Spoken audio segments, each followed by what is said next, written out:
ડીસા તાલુકાની સૌથી મોટી સહકારી સંસ્થા ડીસા તાલુકા સહકારી ખરીદ વેચાણ સંઘની ચૂંટણી બિનહરીફ યોજાયા બાદ આજે પ્રમુખ ઉપપ્રમુખની ચૂંટણી યોજાઈ હતી, જેમાં પ્રમુખ તરીકે પ્રતિક પઢિયાર અને ઉપપ્રમુખ તરીકે હંસાબેન દેસાઈની બિનહરીફ વરણી કરવામાં આવી હતી. ડીસા તાલુકા સહકારી ખરીદ વેચાણ સંઘની 25 જાન્યુઆરી 2024ના રોજ વ્યવસ્થાપક મંડળની ચૂંટણી યોજાઈ હતી, જેમાં તમામ 11 ડિરેક્ટરો બિનહરીફ ચૂંટાયા હતા. ત્યારબાદ ડીસા તાલુકા સંઘના પ્રથમ 2.5 વર્ષના વ્યવસ્થાપક બોર્ડના પ્રમુખ ઉપપ્રમુખ તરીકે આજે ચૂંટણી અધિકારી અને ડીસાના નાયબ કલેક્ટર નેહાબેન પંચાલની ઉપસ્થિતિમાં યોજાઈ હતી. જિલ્લા ભાજપ ઉપાધ્યક્ષ પ્રવીણસિંહ રાણા મેન્ડેટ લઈને આવતા પક્ષ દ્વારા પ્રમુખ તરીકે પ્રતિકભાઈ ત્રિભુવનદાસ પઢિયાર અને ઉપપ્રમુખ તરીકે હંસાબેન દશરથભાઈ દેસાઈની નામનો મેન્ડેટ આપવામાં આવ્યો હતો, જેથી પ્રતિકભાઈ પઢિયારે પોતાનો ઉમેદવારી ફોર્મ રજૂ કરતા ઉકાજી ઠાકોરે દરખાસ્ત કરી હતી, તેમજ પચાણભાઈ પરમારે ટેકો આપ્યો હતો. તેમજ પ્રમુખ પદ માટે અન્ય કોઈ ઉમેદવારી ફોર્મ ન આવતા પ્રતિક કુમાર પઢિયારને સંઘના ચેરમેન તરીકે બિનહરીફ જાહેર કરવામાં આવ્યા હતા. તે જ રીતે હંસાબેનના નામનો મેન્ડેટ આવતા તેઓની સામે પણ કોઈએ ઉમેદવારી ન કરતા તેમને પણ ઉપપ્રમુખ તરીકે બિનહરીફ જાહેર કરાયા હતા.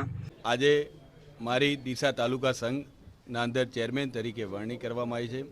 એ માટે હું ભારતીય જનતા પાર્ટીના અંદર ગુજરાત પ્રદેશ, બનાસકાંઠા જિલ્લો અને ડીસા શહેર તેમજ તાલુકાના ભારતીય જનતા પાર્ટીના હું ખૂબ આભારી છું કે મને આની જવાબદારી આપવામાં આવી છે.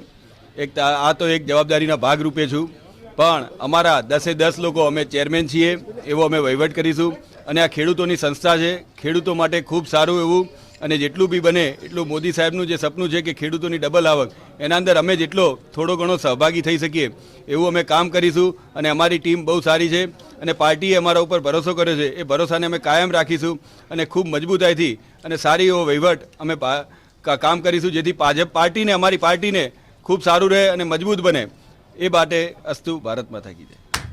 આ પ્રસંગે ડીસાના પૂર્વ ધારાસભ્ય અને સંઘના પૂર્વ ચેરમેન શશિકાંતભાઈ પંડ્યા, શહેર ભાજપ પૂર્વ મહામંત્રી રાકેશભાઈ પટેલ, હકમાજી જોશી, પ્રકાશભાઈ દવે, પ્રણવભાઈ પઢિયાર, અશોકભાઈ પઢિયાર, દશરથભાઈ દેસાઈ સહિત શુભેચ્છકો, કાર્યકર્તાઓએ નવા વરેલા પ્રમુખ ઉપપ્રમુખને શુભેચ્છાઓ પાઠવી હતી. આ પ્રસંગે પ્રમુખ તરીકે વરાયેલા પ્રતિક કુમાર પઢિયારે જણાવ્યું હતું કે ડીસા તાલુકા સંઘ ખેડૂતોની સંસ્થા છે, તેમજ અમે સમગ્ર બોર્ડ સાથે મળીને ઉત્કૃષ્ટ વહીવટ કરી ભારતીય જનતા પાર્ટીએ અમારી પર જે ભરોસો મૂક્યો છે તેને કાયમ રાખીશું.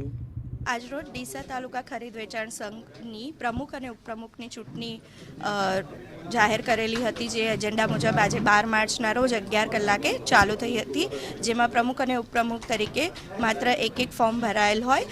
પ્રમુખ તરીકે પ્રતિક પઢિયાર અને ઉપપ્રમુખ તરીકે હંસાબેનની બિનહરીફ તરીકે ચૂંટાયેલા જાહેર કરવામાં આવેલા હતા. Reena Parmar, today news, Gujarati.